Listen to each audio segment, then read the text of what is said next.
Pagbasa mula sa aklat ng Deuteronomio.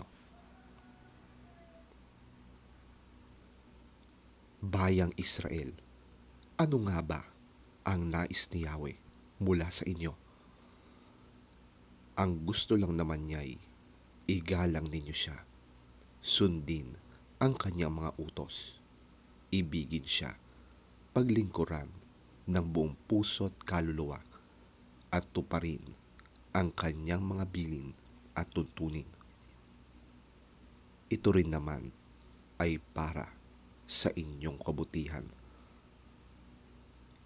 Ang pinakamataas na langit, ang daigdig, at ang lahat ng narito ay kay Yahweh. Ngunit sa laki ng pag-ibig niya sa inyong mga ninuno, kayong lahi nila ay pinili niya sa gitna ng maraming bansa. Kaya nga, maging masunurin kayo at huwag maging matigas ang inyong ulo. Sapagkat si Yahweh na inyong Diyos ay Diyos ng mga Diyos, Panginoon ng mga Panginoon, makapangyarihan at kakilakilabot, walang itinatangi at hindi nasusuhulan.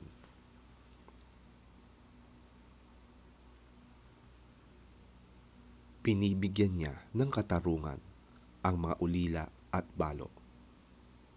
Minamahal niya ang mga dayuhan at binibigyan ng pagkain at damit.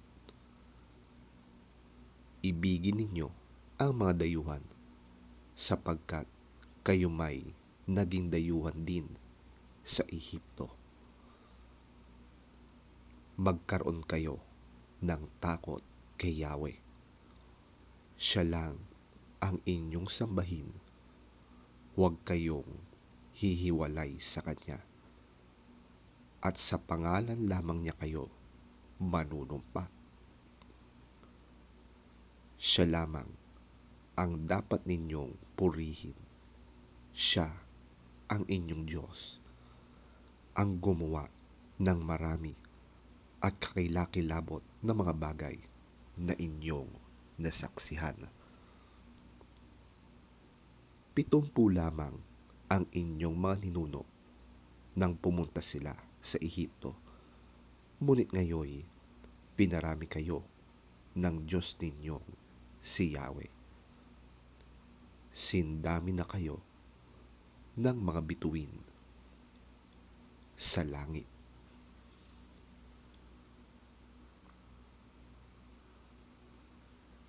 Ang salita ng Diyos. Salamat sa Diyos.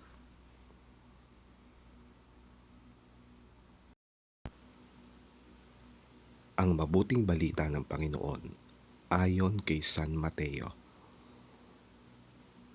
Papuri sa iyo, Panginoon.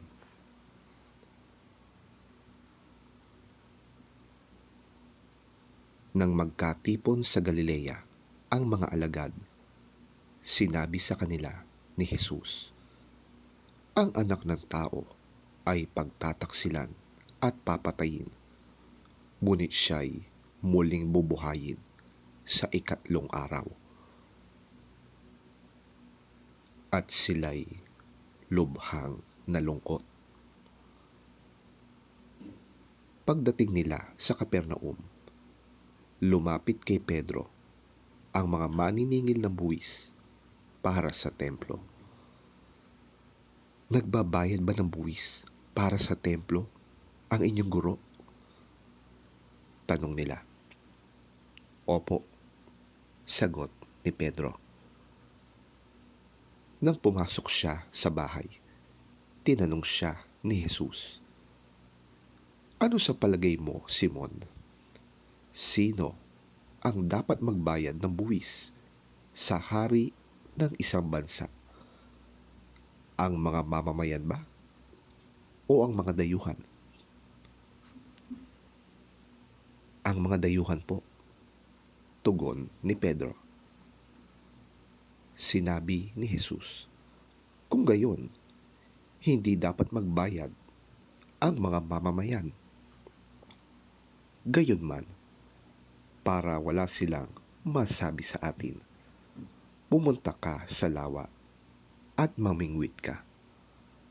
Kunin mo ang unang isdang mahuli mo. Ibuka mo ang bibig niyon at may makikita kang isang malaking salapin pilak. Kunin mo yon at ibayad mo para sa buwis nating dalawa.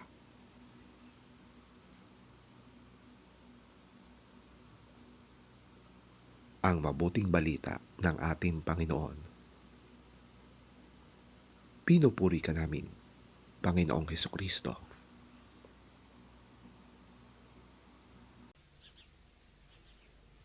When they came together in Galilee, he said to them, The Son of Man is going to be betrayed into the hands of men. They will kill him. And on the third day he will be raised to life.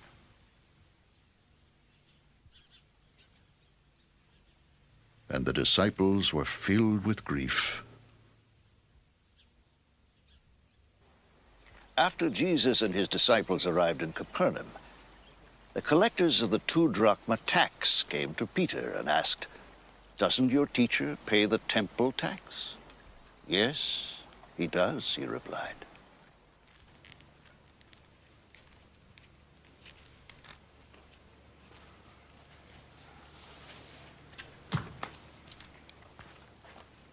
When Peter came into the house, Jesus was the first to speak. What do you think, Simon? He asked, From whom do the kings of the earth collect duty and taxes? From their own sons or from others? From others. Peter answered. Then the sons are exempt. Jesus said to him, But so that we may not offend them, go to the lake and throw out your line. Take the first fish you catch, open its mouth, and you will find a 4-drachma coin. Take it and give it to them for my tax and yours.